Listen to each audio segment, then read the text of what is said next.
The AZGOP has a lot of visible divisions within itself. It's a unique state in the sense that not only is there a never Trump component here, a large one, there's also a large never McCain component. Right. Do you think putting those together actually favors Hillary Clinton and Kirkpatrick in the race here? Arizona is classified as a toss-up state for the first time since '96. Absolutely.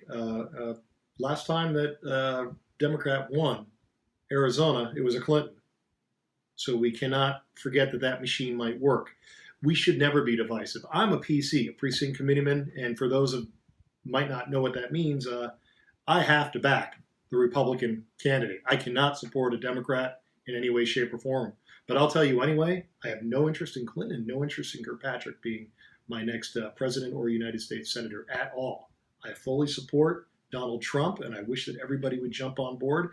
And this might seem a little odd to a lot of people, that I would be voting for John McCain. I'm a Republican. I have to vote for him. But I'll tell you what, maybe if it were 20 years ago, or I don't know what the exact Senate balance was then, but say that we were guaranteed to have 60 seats in the U.S. Senate. Say that there were no United States Supreme Court justices in the balance. Say that we were also a very strong red state without any fear of losing any other seats. Then maybe people could send a message to retire John McCain, but they had their chance. You have your chance to make a statement about John McCain in the primary, not in the general. You had your chance, you failed, move on. We need to keep the United States Senate red. We need to make sure our Supreme Court justices that we choose are good conservatives. And John McCain is going to vote much more in the favor of a good Republican than in the favor of, say, Ann Kirkpatrick would vote. So a lot of your supporters from the primary, and obviously a lot of Kelli Ward supporters, are thinking of voting for Kirkpatrick just to send a message to John McCain. With the race as tight as it is, what do you say to those people? I say that you had your chance. You already had your chance in those things that I just defined out. We are not a red state. We are a pink state at best, gray. If John McCain were to lose his Senate seat to Ann Kirkpatrick, Kyrsten Sinema has double the war chest that Ann Kirkpatrick had 3 months ago. And she's just running for her House seat, which looks like she's in the lead. She would have a much, much easier chance taking out Jeff Flake. So be warned. Do you want to give up the U.S. Senate seat to a 60-year-old and to a 45-year-old for the next 20, 40 years? It's in your hands. You brought up Jeff Flake. A lot of people are asking you to run against him. Are you considering it? Not really. Okay. You want to ask me why? Why not?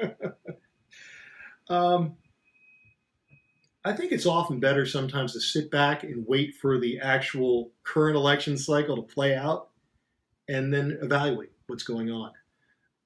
We have some very good congressmen in this state, and I'm hopeful that one of them will stand up and take on Jeff Flake.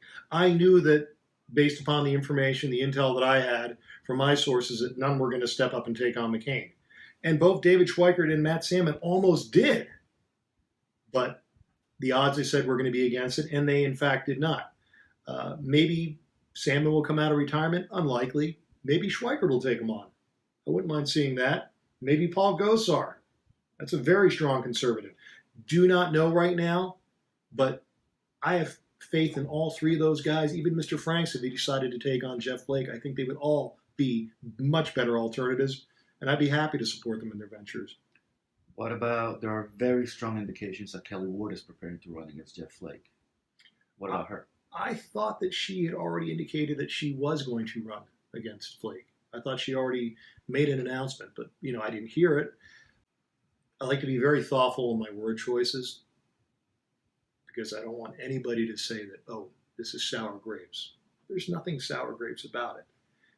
In my learnings while running for the United States Senate, my biggest fears in getting into this is that John McCain's a very powerful man. He might be very vindictive, et cetera, et cetera. I made a promise to get out of this race if I wasn't polling strongly in first or second place back in December last year. I was posed the question, and I said to myself, well, yeah, I mean, the goal is to get rid of McCain, isn't it? Why would I stand in the way? Well, we did our polling. We paid Gravis good money for an external polling to give us honest numbers. A month before the election, I was at 13%, Kelli was at 22%, John McCain was at 49%. If I had stayed in, John McCain probably still would have gotten his 49 right about. Ward probably would have gotten about 28 or 29. I probably would have gotten 18, 19, who knows? He still would have won. He still would have gotten more than ours combined. I'm not answering the question, am I? What I learned during my race led me to believe that Kelli Ward might be worse than John McCain. What I learned during the race is that she lies. She lied to congressmen that she was the only one running in the race when I was the first filed and she knew it. She lied to radio hosts telling people that she was the only one running.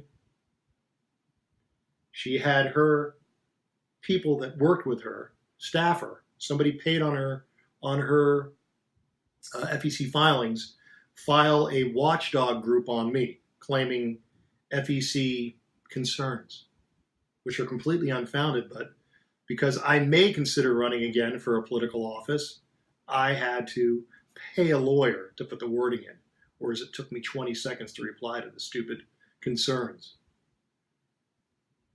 She lied to people. I don't trust her.